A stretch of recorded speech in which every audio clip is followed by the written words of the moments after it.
I'll slate the audio. Do you see? Is the audio going? All right.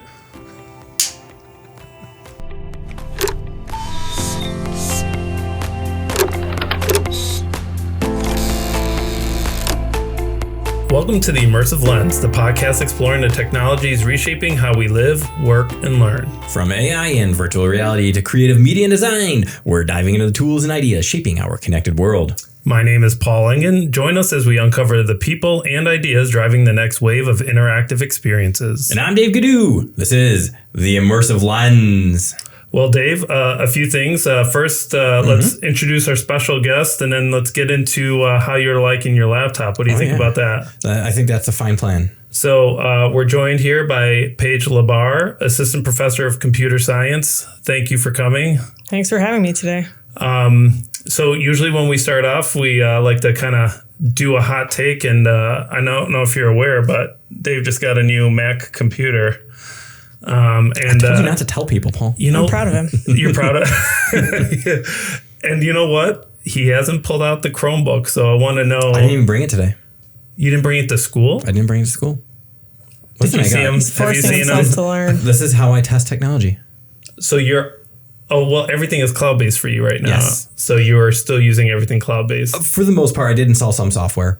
Okay. Most notably, I installed Olama, which is for running local models. I installed, Google actually has this really cool thing you can run on your phone called Google Edge Gallery for AI, and you can run small models on your phone. I installed Claude so I can do co-work. I installed Affinity so I can do some kind of video and, design. I installed Visual Studio Code, and I installed Adobe Acrobat because I need to parse some PDFs. Awesome. Yeah. And thoughts? First week of it? I like it a lot. I love the gestures. I spent some time customizing the gestures, so it works with me. I installed some web apps, and I actually left them in the, I don't know what this is called, the bar at the bottom. Dock. The dock. Thank you. So I left the Apple ones so you can see the Apple ones, and then the Googleized versions next to it. So like Google Calendar is next to the regular calendar. Google Keep is next to the reminders or whatever. So I'm going through and kind of figuring out exactly what I need, what I don't need. And then, but overall, I love it. I love the gestures. Battery life is fantastic. I was telling Jeff earlier, I had to buy a case for it. And I bought an HDMI splitter for my ultra wide monitor at home so I can toggle between them. And I have Bluetooth devices. So I'm zeroing in on the perfect setup. Nice. And you know the dock can be moved to the left, to the bottom, to the right. What? Oh, You can make it a genie mode. You can hide it so like it can zoom in and out. Well, so I've only had it for 2 days, but it feels like a month, and I love it. Awesome. Yeah. So what's your hot take? So you sent that link for the AI. The Google Edge. Yeah. And I put it on my phone, and I started using the smaller model right now. But I haven't done anything other than ask it a few questions to see how fast it responds, and it responded pretty quick. Yeah, so the Gemma 4 also just came out kind of at the same time, and Gemma 4 is the Gemini model that's open, so you can run it on your phone. And the reason they call it Edge is because those are edge computing devices, which are kind of like not in the cloud. Gotcha. Great for preppers. And then the other thing I did is I downloaded So I'm going to geek out here. Maybe you could appreciate this. You're in good company, Paige. Gaussian Splat. Okay. Nope. You're in the wrong room, Paige. Gaussian Splat. All right. So I talked about the Oculus and doing a scan of the studio upstairs in 3D. Oh, yeah, that's right, and it does it in what's known as Gaussian Splat. And so I'm so geeked out about this. So what it is it takes dots or points in the space, and there's a algorithm called Gaussian for creating blurs. So like in Photoshop, there's a Gaussian blur. Yeah, I've seen that in the tools. And there's a lot of tools that use this algorithm, and it creates a blur. And so it's basically taking these dots and making blurred 3D versions of them. And then because it's blurred, they blend together all of these dots. So you can get a very accurate depiction.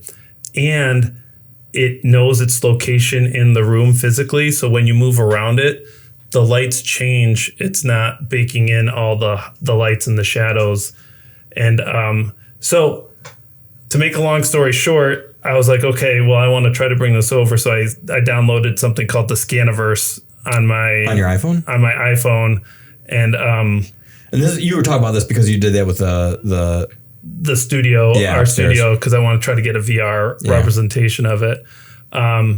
But yeah, so now you can do splats with with your iPhone? Yeah, I'll do this. I'll do a quick splat with this. Well, we'll see how this works.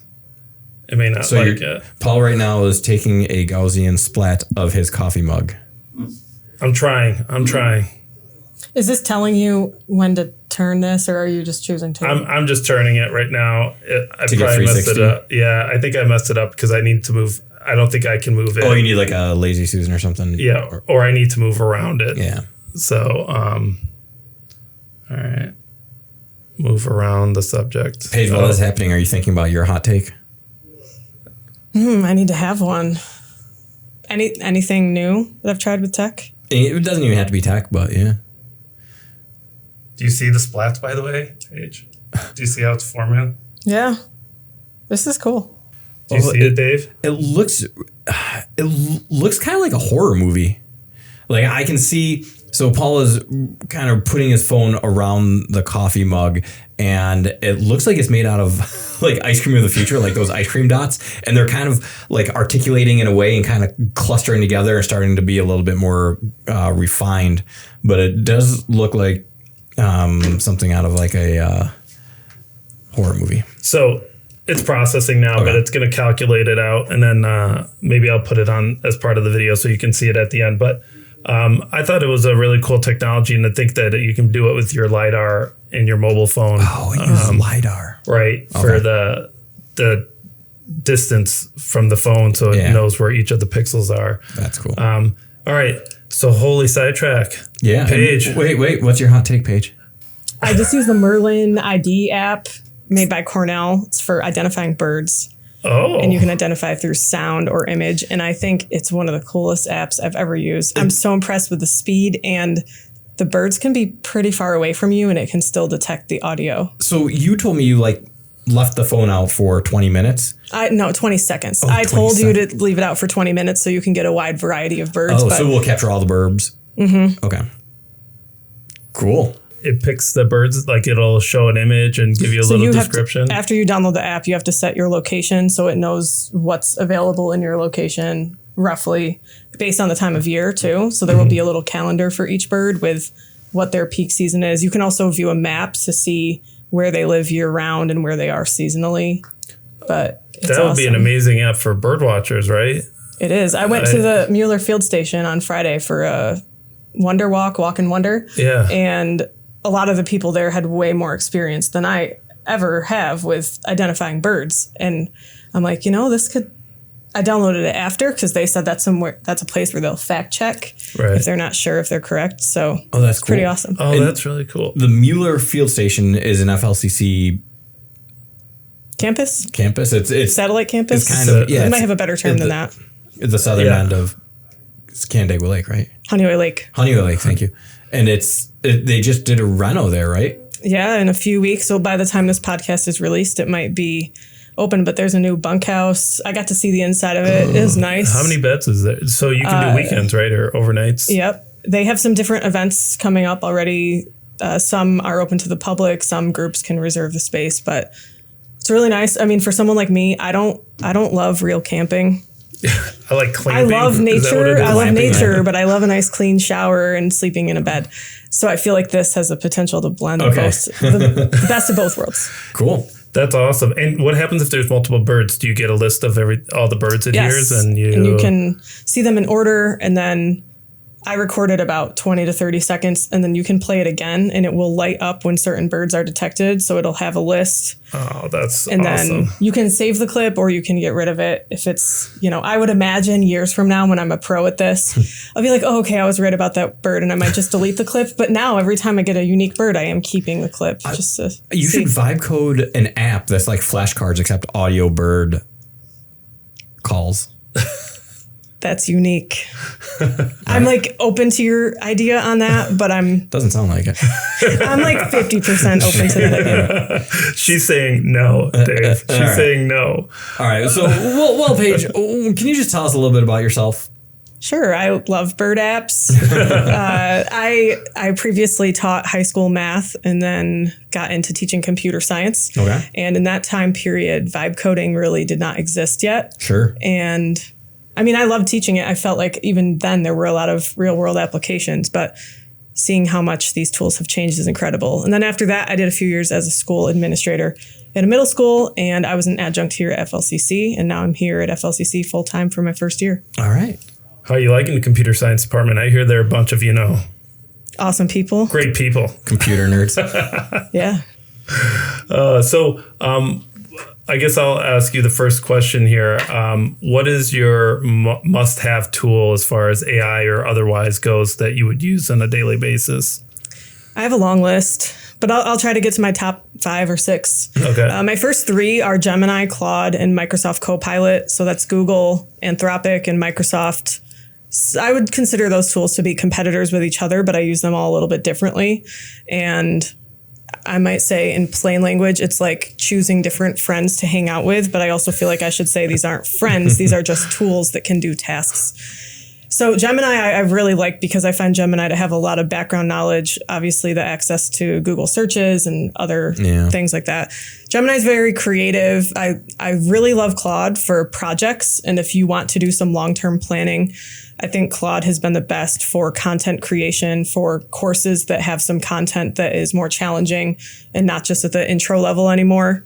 And now that I'm sitting here talking about this, I really don't think I've ever seen Claude make a content mistake. Maybe sometimes there's a better way to teach something, but I don't think I've ever seen an actual error in content knowledge. I was just thinking that the job of supervisor has gone with Claude, at least from supervising to make sure there aren't mistakes, but now using your experience being like, oh, this is good, but it would make it better. So I enjoy that. And I'm glad to hear that you had made that realization. Tell us what you do with Copilot.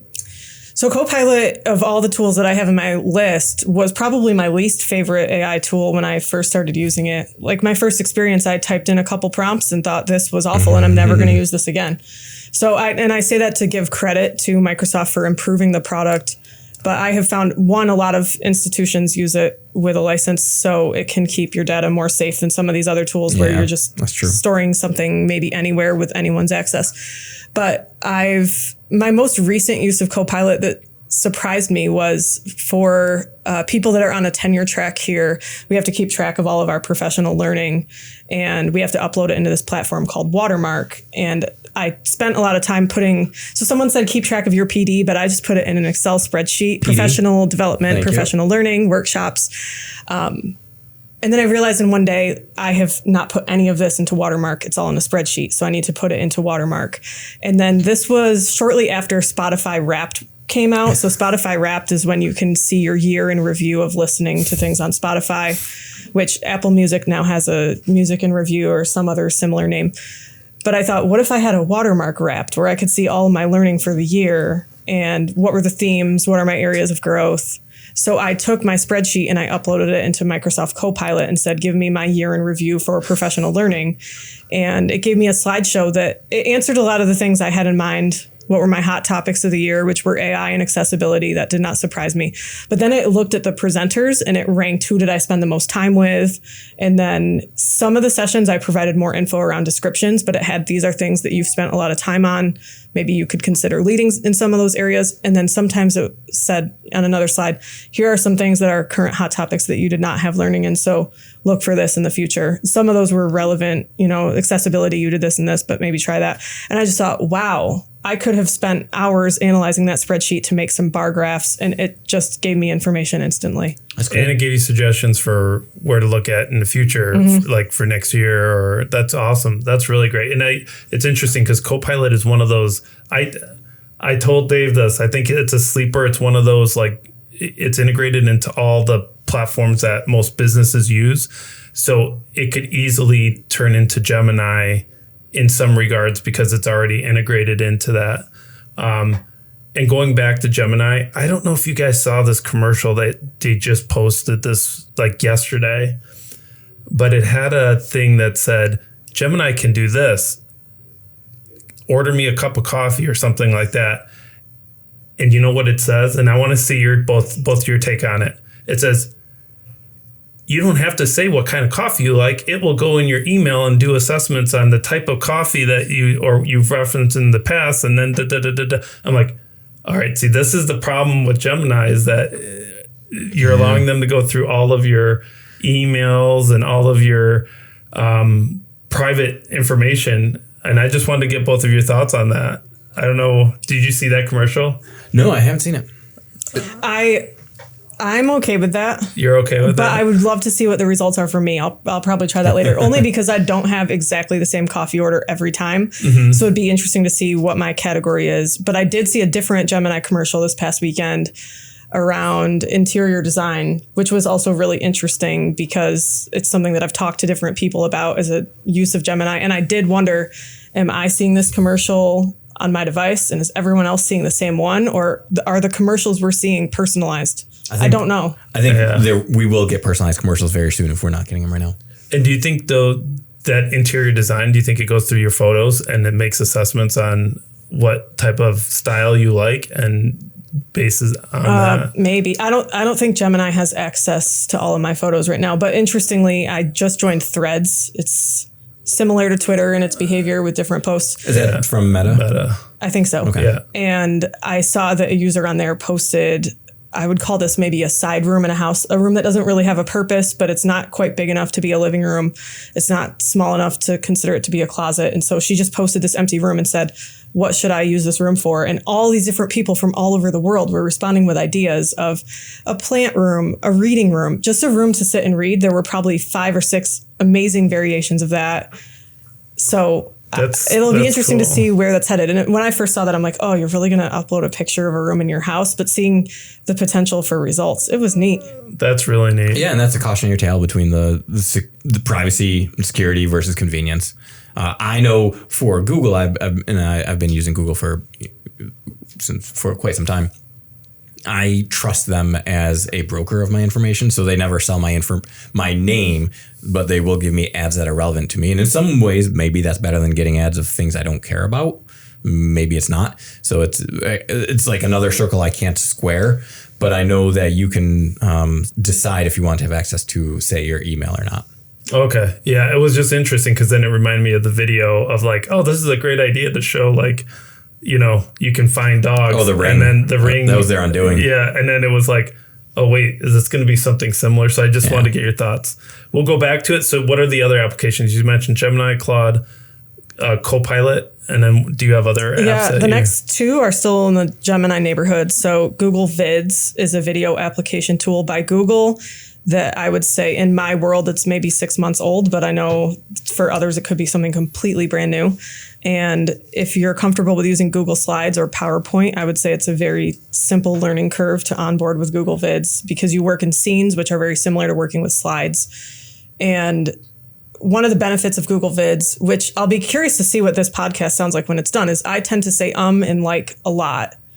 I was actually called out by a teacher in school for stop saying like every other word. Or the word or pauses. When I record, I hit record and then I wait. And I make sure my face is on screen. Pause. Like it has, the millennial pause. It's exactly what I'm doing. I also have a millennial pause at the end of the video too, which I don't think is like a term. I think the pause is intended for the beginning, but you can edit out all of that stuff in Google Vids. And the first time I ever recorded a 1-minute video, I think I had 8 things that need to be removed and they all showed up in the transcript and I could click on a single button and remove all of those at once. And then I thought I would sound extremely choppy because I just assumed that any word on the outsides of the would sound unnatural. And it didn't seem that way at all when I watched it after. So I'm very impressed with their auto captioning and the accuracy of the words. There are very few spelling errors. If on occasion there will be a word that's misspelled because it thinks I'm using another word that would also make sense in that sentence. But the auto captioning is great. And then I don't say or in any of my published videos, which is cool. That is great. I say that all the time, even in these podcasts. the disfluencies. See, I said it again. So Google Vids, we've covered it in the past. We really enjoy it. We like the fact that you can link to it or embed it in like the LMS, and then the learning management system like Blackboard or Moodle or yes, Canvas. And then you can just update the video, and you don't need to update the link or anything. It just updates dynamically. Right. That's the other thing that's awesome. So I made some vids for orientation for courses or an introduction to the midterm. And I would imagine that a lot of that information will stay the same from one semester to the next, but maybe there will be small details that change. For example, in my orientation video, I say, and here are the deadlines for this semester. Oh. But the deadlines are going to be different. And I don't want to re-record that whole video, but I can just edit that slide and it will update anywhere that link is shown. So it will save so much editing and publishing and documentation time to just have the link be live. Fantastic. Yeah, I'm thinking about converting to that too, just for that reason. And I'm getting away from PDF and linking it to a Google Doc, so this way I can just update the document as well. So. Cats and dogs living together. I know, Apple. Mass hysteria. I mean, this is crazy. Oh. All right, so Google Vids, what's next? WebEx, which I would say my views on that have evolved, similar to what I said about Microsoft Copilot. But WebEx is a video conferencing tool. And so similar to something like Zoom. And we use it here at the college. Yes. And my first few uses of WebEx, I just wasn't familiar with the application. So, like anything that's new, you're like, how do I use this? But my last few WebEx calls, I recorded them because I needed to use them for some instruction in one of my online classes. I wanted learners to see the video after the fact. But I had recordings that were about half an hour long for each interview, and I didn't want to print, or what am I trying to say? store the raw footage. I wanted to clip parts of each interview and then sort them by topic. And WebEx combined with Microsoft Copilot, I was able to take the transcripts by timestamp and pair up like who's best to talk about which topic. And then when I went to cut the footage, let's say I interviewed the two of you and I said I want Paul from 9 minutes and 12 seconds, 0.4 to 10:35, and then I want Dave in his video from a totally different timestamp. The timestamps that were listed, I did no further editing. I just said I want here to here, and I watched it, and I'm like, okay, good to go. Cool. It's awesome. And then my last example is GitHub and Gemini. So we're back to Gemini again, but GitHub is a website that you can use to develop software. It has a lot of tools for documentation. It's something that we use in a lot of our introduction to programming courses. And you can now use AI inside of the development environment there. So Gemini, ChatGPT, Claude, those tools can be built in.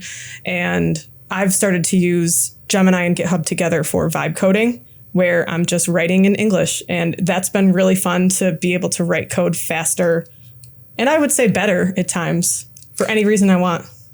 So do you use... Because I was using this GitHub and it had Copilot. Like you have to buy a subscription to Copilot, and then it ties in. And maybe I was asking for too much of a robust platform that I was building, but I got done with my monthly token allocation.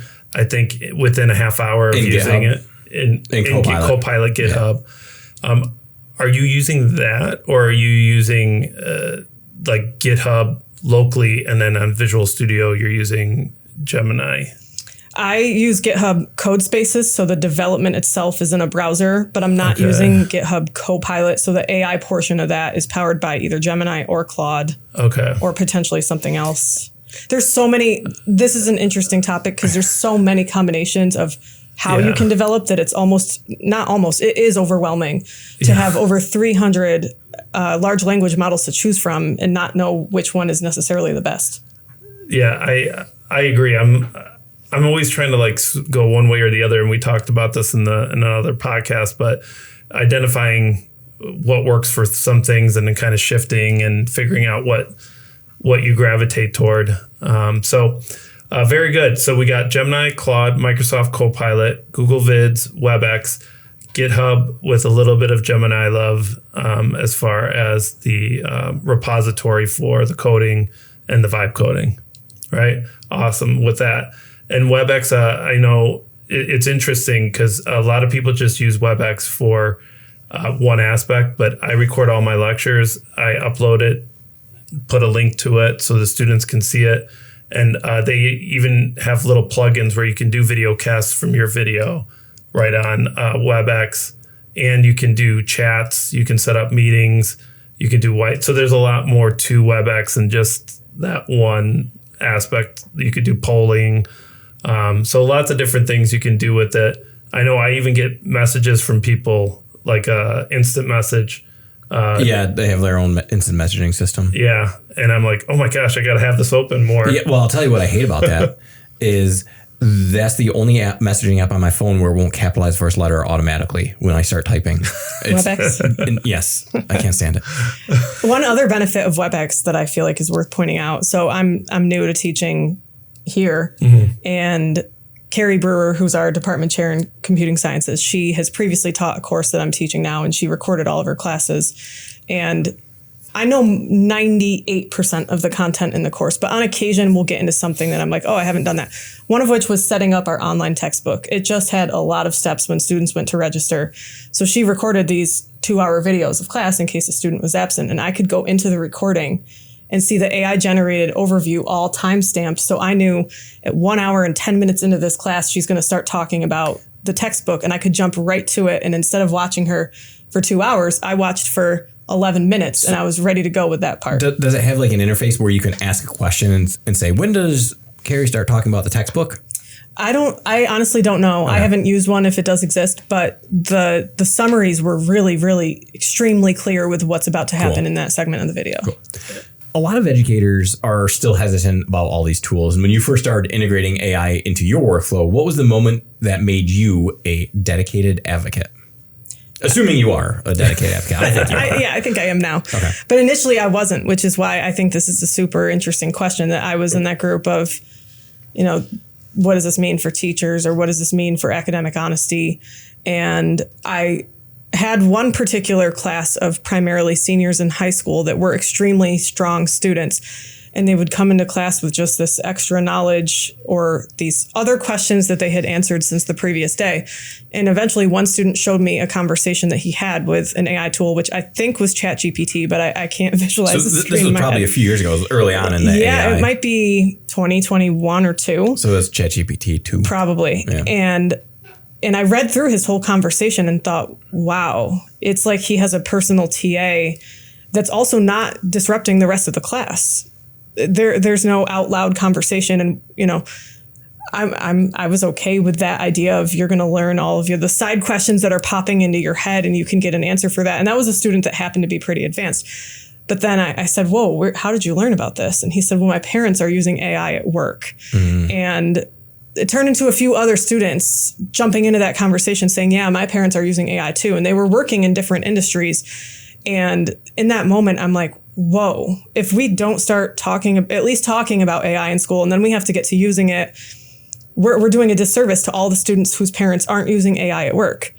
And I was just thinking of the equity issue that could be created just because of we're not sure how to use this, or we're not sure how to get started. And at the time, there really weren't even rules around how to use or not use. And then as far as best practices, there was a lot of overwhelming aspects to that. So I just started using ChatGPT for myself, all different reasons. And I just thought, yeah, we have to start using this at school.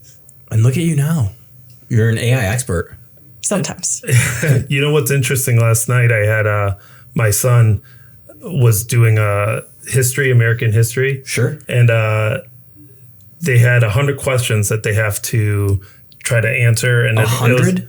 Well, they have 100 that the teacher can pick from, and then they'll ask like 10 or 15 of those 100, and you have to verbally, so there's no looking anything up. But what I did is I said, let's do this. Let's take a picture of all. So I took a picture of all, there was like a bunch of paper. I literally took a picture of all 100 questions, just photos. Okay. And then I put it in study mode, and I said, I gave them. Can you explain what study mode is? So study mode is geared toward learning. This is ChatGPT or Gemini. Okay. Yeah. So it was ChatGPT, and I put it in study mode, so it would not give all the answers. It would talk about the questions, and it be more coaching, like it coach him more with the answers. And he was like, it was interesting because he uses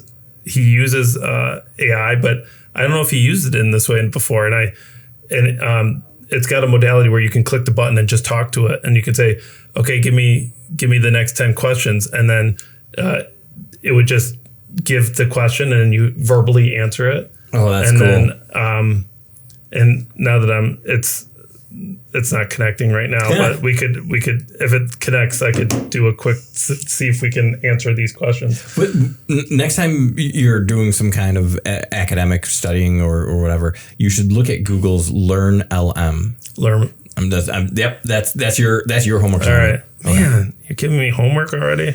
Yeah. All right. So was there anything else as far as AI goes regarding the that question?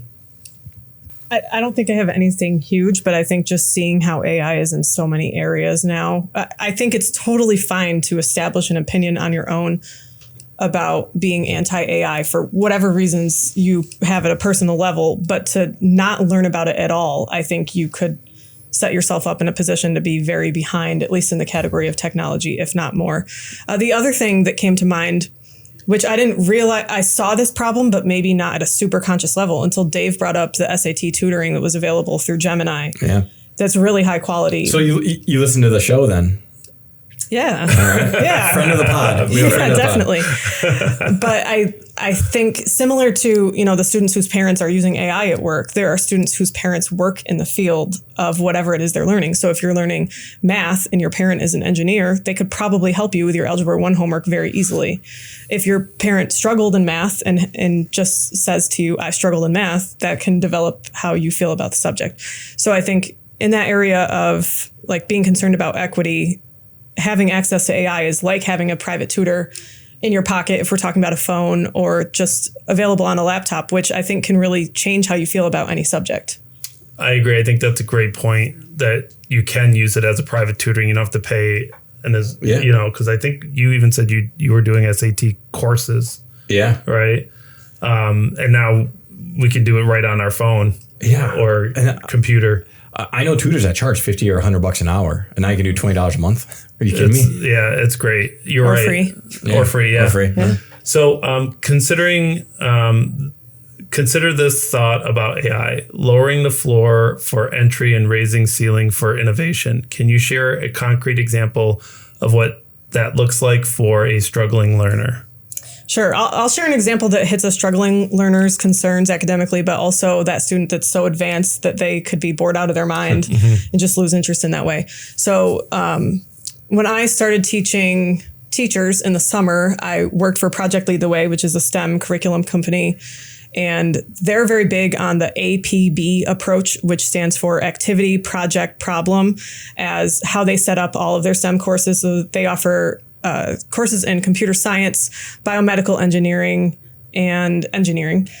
And I wish I could say more on the specifics of engineering, but I was teaching in the computer science track. So they have a lot of really good materials, but basically the activity, project, problem, it will start with activities where we all do the same thing. So if the three of us are students in a Project Lead the Way classroom, when we do an activity, we have the same instructions, we get the same results. It might be how we talk about a lab in an Intro to Python class here, where the goal is the same for all three of us. But then when we get to a project, it's a little bit more open-ended. And then a problem should be applying the skills from that unit. Oh, interesting. But it's completely wide open. So a project that has a low floor, low entry, and high ceiling means that it's very accessible for everybody.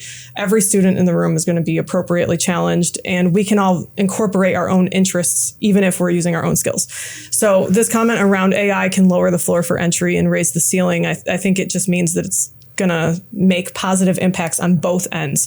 So when it comes to differentiation, I think the most common example I've heard any educator use for talking about differentiation is the complexity or the difficulty of the task. Is this too easy for you? Is this too hard for you? But I've seen AI in the area of the floor and ceiling differentiate in so many other ways. So I think one area that we can often overlook is differentiation through choice or interest, and that sometimes the bar being too high for a learner is not really their ability in the subject area, it's their interest in the subject area, which is then indirectly through their feeling influencing how they feel their ability is.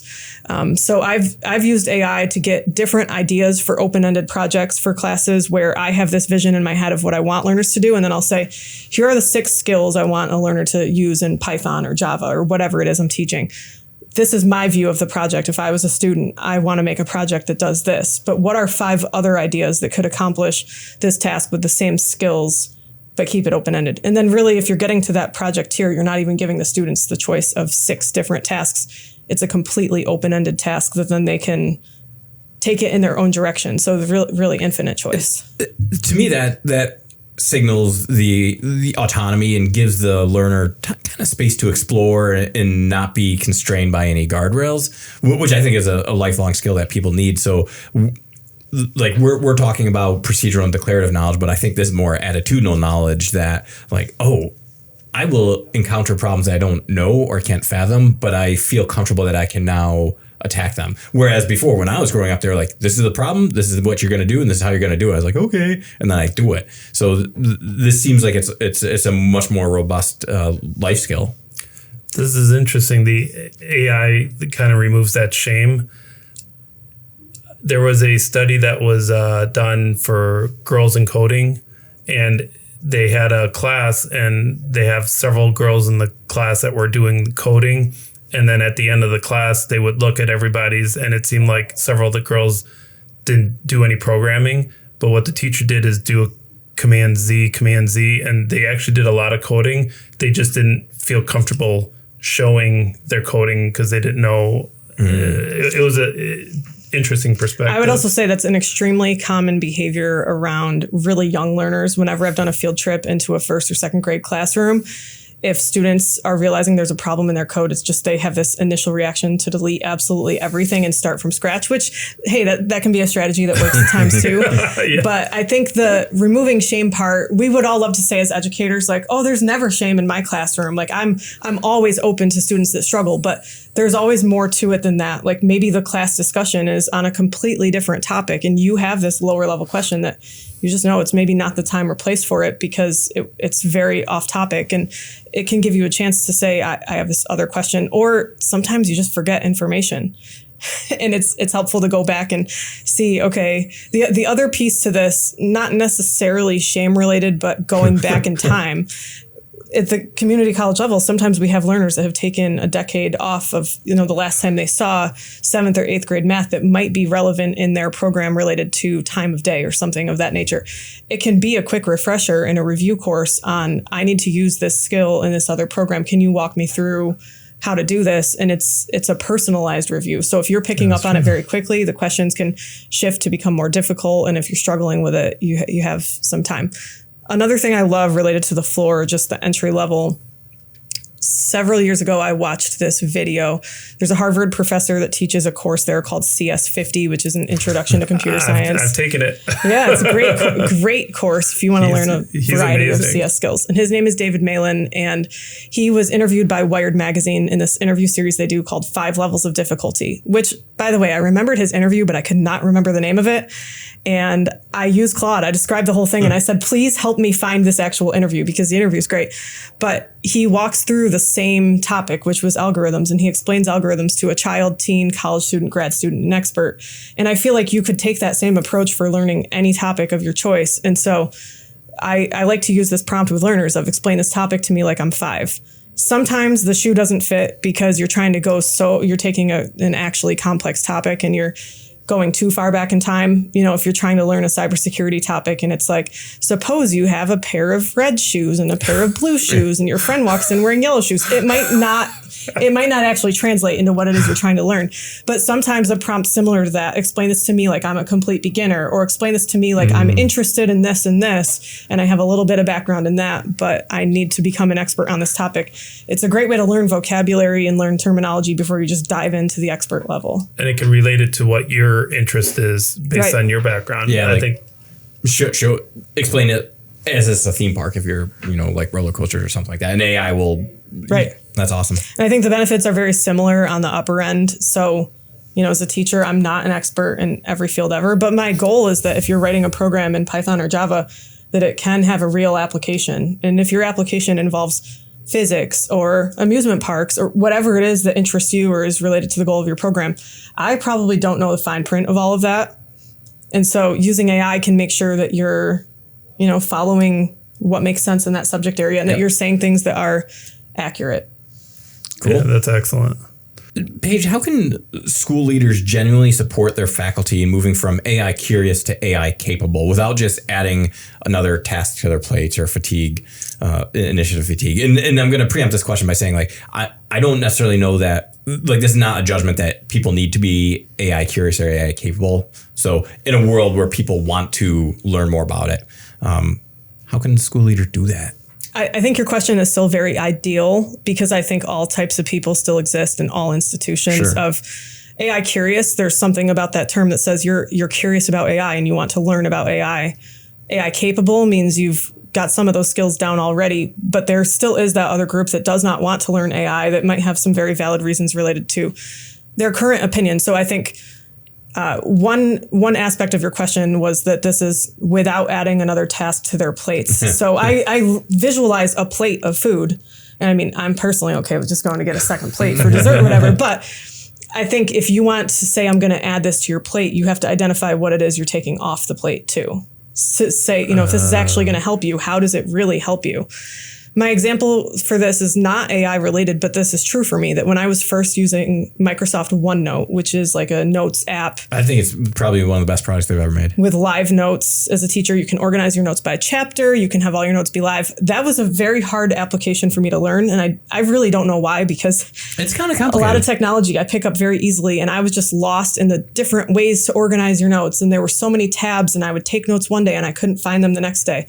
So I was pretty against it at first, but prior to having Microsoft OneNote where your notes can be live, I had to post notes for each class on a school website. And if you're teaching 4 courses and now you have to post 4 sets of notes every single day, it sounds very simple, but printing them to PDF from some other application, and then you have to log in, there were just a lot of steps. And it was taking me 15 minutes every single day at 3 o'clock when that's like my prime time for like a snack or like take a lap around the building. And I'm sitting there posting my notes. So when I realized like, hey, if I learn how to use OneNote, I don't have to struggle with posting my notes every day, which is something I knew how to do. It just took time.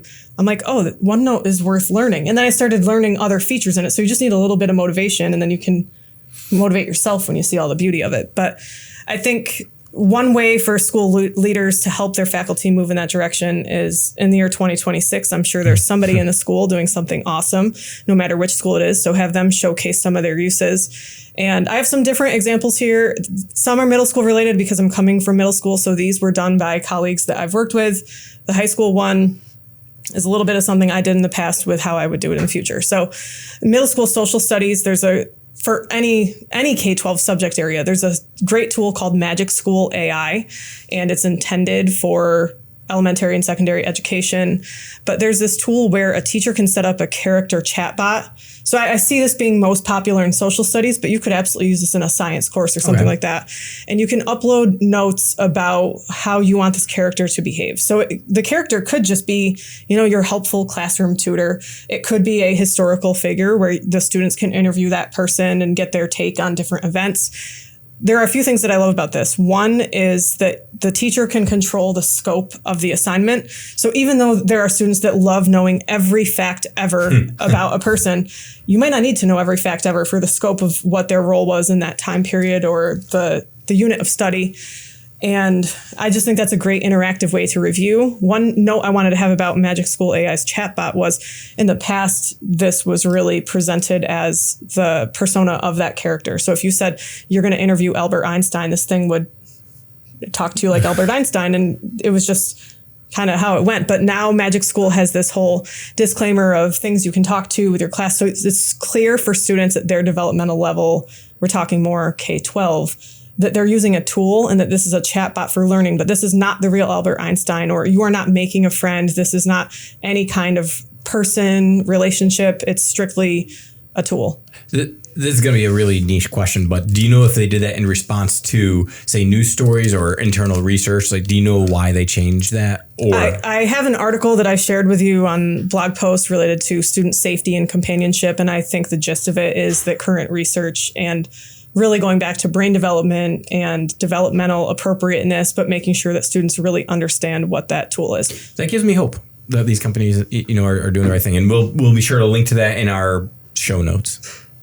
Another example I have, so that example was really around being aligned to standards in a way that's interactive and fun.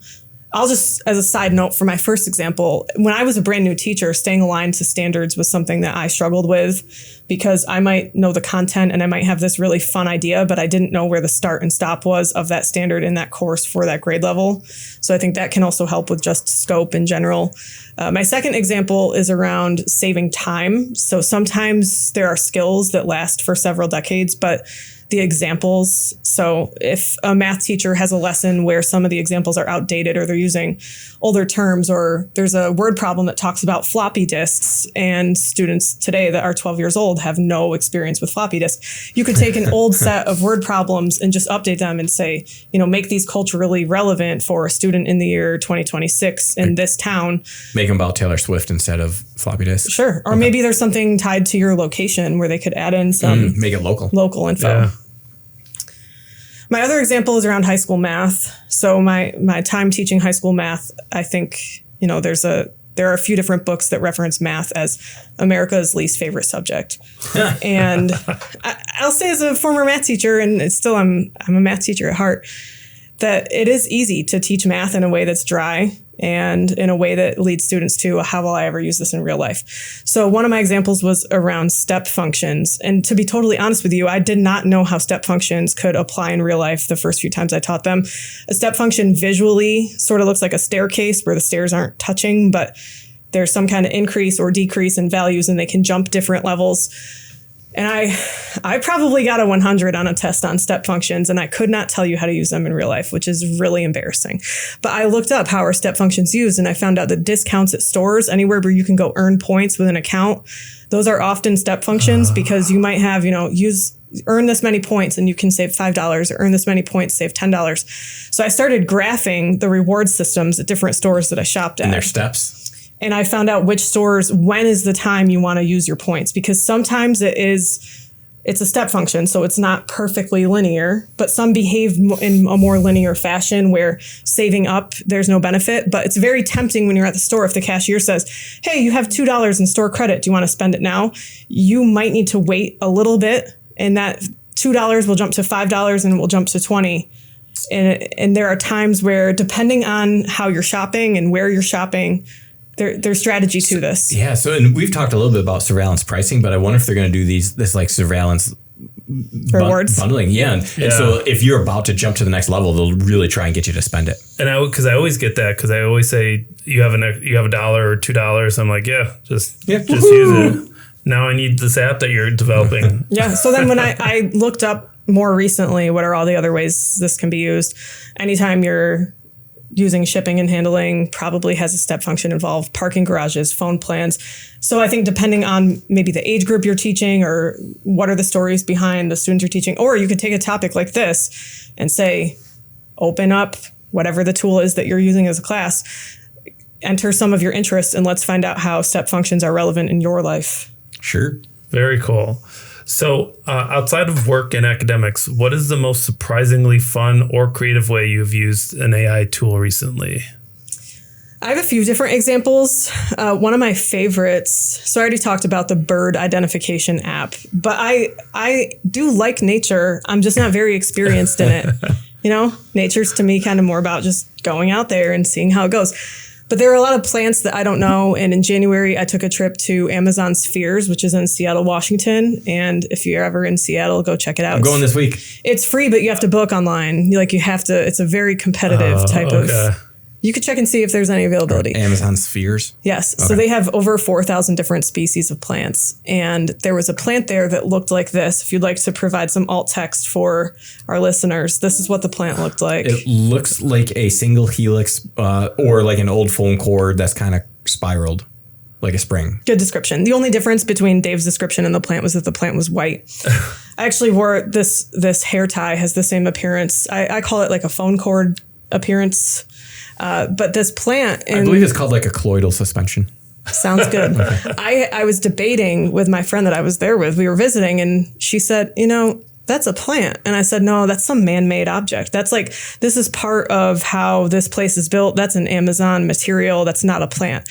And she's like, no, I can see green coming out of the corner of it. That's definitely a plant. And I'm going, no, that green is the plant behind it. So I took a picture of the plant and I uploaded it into Gemini and I said, help me identify this plant.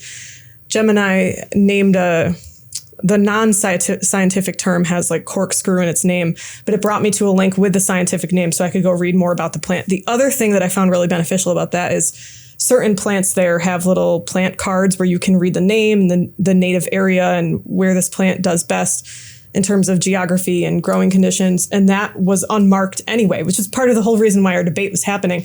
But this said, this plant grows here and here and here. And it did say, by the way, I noticed you're in Seattle, so you're probably at Amazon spheres if you're in the conditions for this plant to grow. And I don't know how to pronounce that. If either of you want to try, I'm not quite sure, but it's a corkscrew type plant. Yes. I'm not on it, but are you on it? Are you going to try No, that? but I can't tell you it's not a colloidal suspension. Some other, interior decorating, I haven't personally used. I have family members that are pretty big on that right now. And then this one's medical. I just think it's so interesting to think about where we could go with medicine down the road. So I wear the Whoop band. It's currently on my wrist. It's a heart rate monitor. It can't record audio. It just literally monitors your heart rate. It does have some other functionality like your body temperature and stuff. But Whoop recently started a partnership with Quest at the end of 2025. Quest is a lab where you can get blood work done. Okay.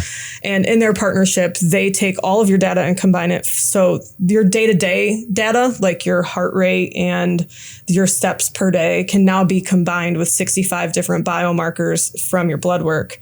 And it's basically, in my opinion, like a future of preventative healthcare.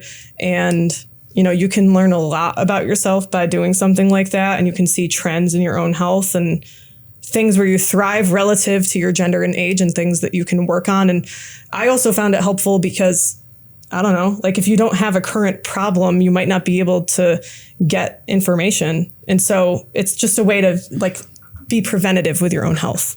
Yeah, and I wonder if, I feel fine, but maybe there's something going on inside me. And if I was able to track that information, like there'd be enough heuristical data to be like, hey, Dave, you got to get this thing checked out. Right. Which, this isn't going to blow your mind because we're in upstate New York and all it does is snow and rain. But my vitamin D levels were ridiculously low. And it had information on there as to why. It also pulls your location. And then I'm not paid by them to do an advertisement, but they do have a team of 6 physicians that look at general patterns and trends across all users. And then they have individuals that review your specific report. You can see their name, you can see where they're based out of, and then they will put notes on there related to patterns and trends and recommendations. There's still a disclaimer, talk to your physician locally, but you just have access to so much more than you would get otherwise. That's great data. I like that. I know you do. Your watch and your... Yeah, and that did not make your cut for your wearables episode, so I felt like I was a little bit obligated to share it as a different example. Is that why you're here? No, not at all. Not at all. You were so mad at us that you were like, I got to get on the show. But I get my summary through my watch. There is a phone interface, so I do get to see. It's not on my wrist. The other benefit to this, Paul, is if you need to go anywhere where they need to confiscate your screen. I don't mean confiscate, but let's say you're going to go to a comedy show or a concert and you need to put your phone in a pouch. Yeah. I think your Apple Watch has to still go in the pouch, but really? This can stay on you because it's not recording audio or video. I gotcha.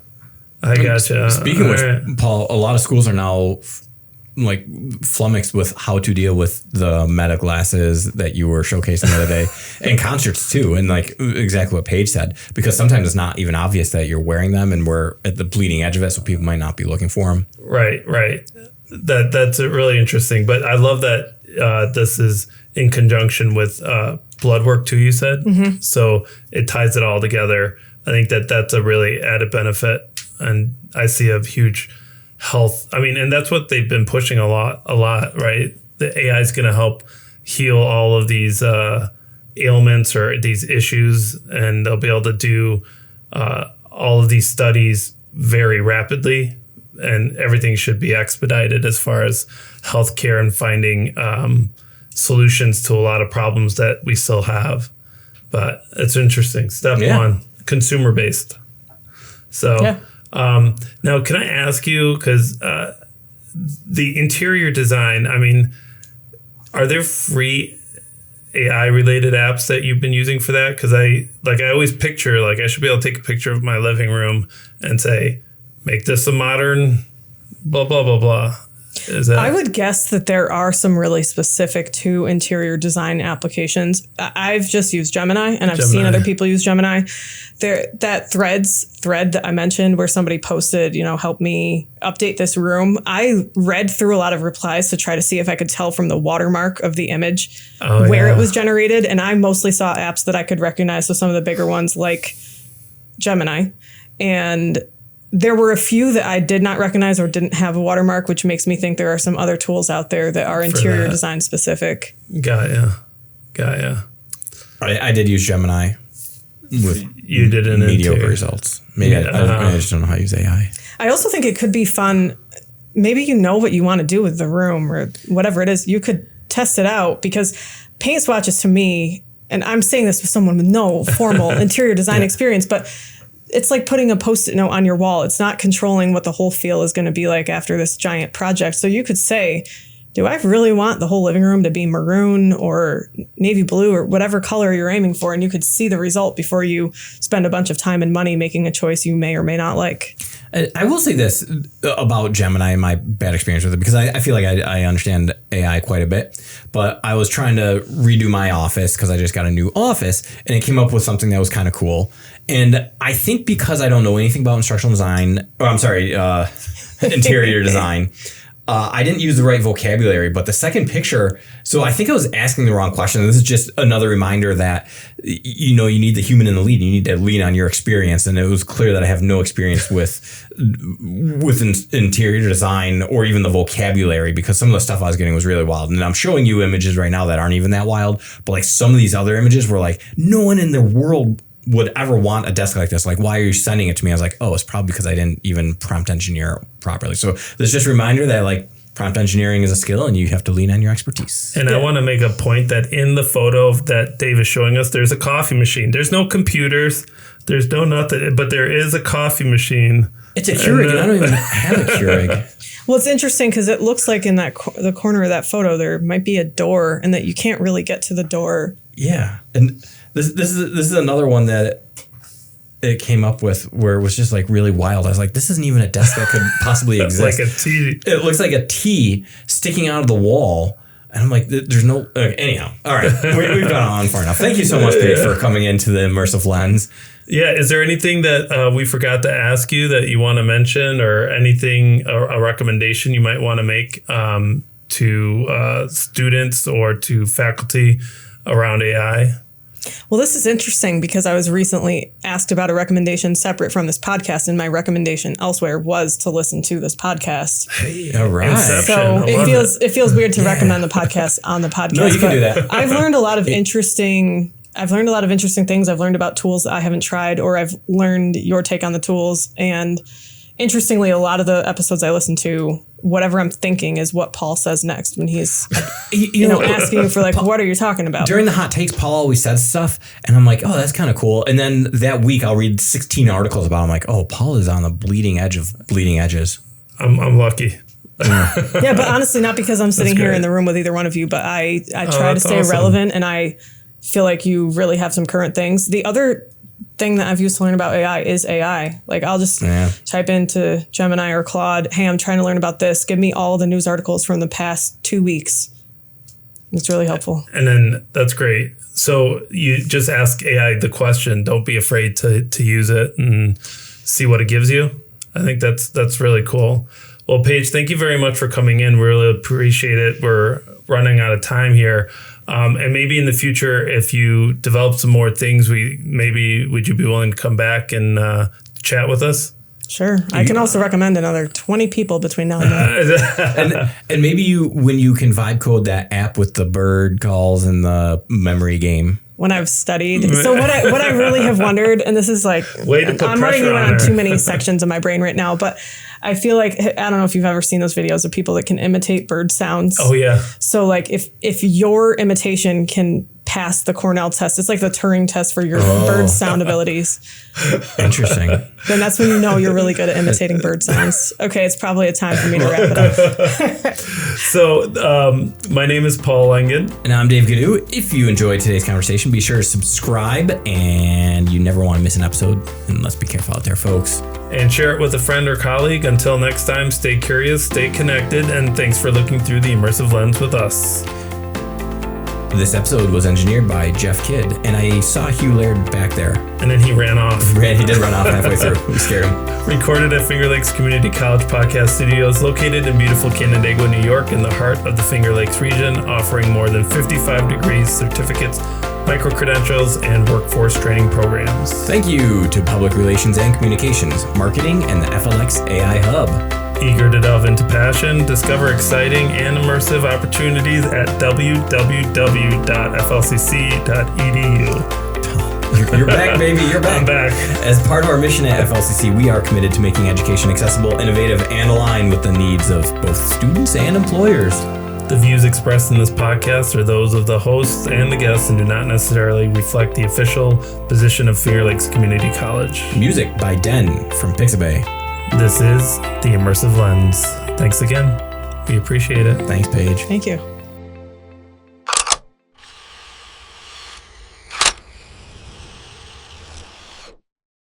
What?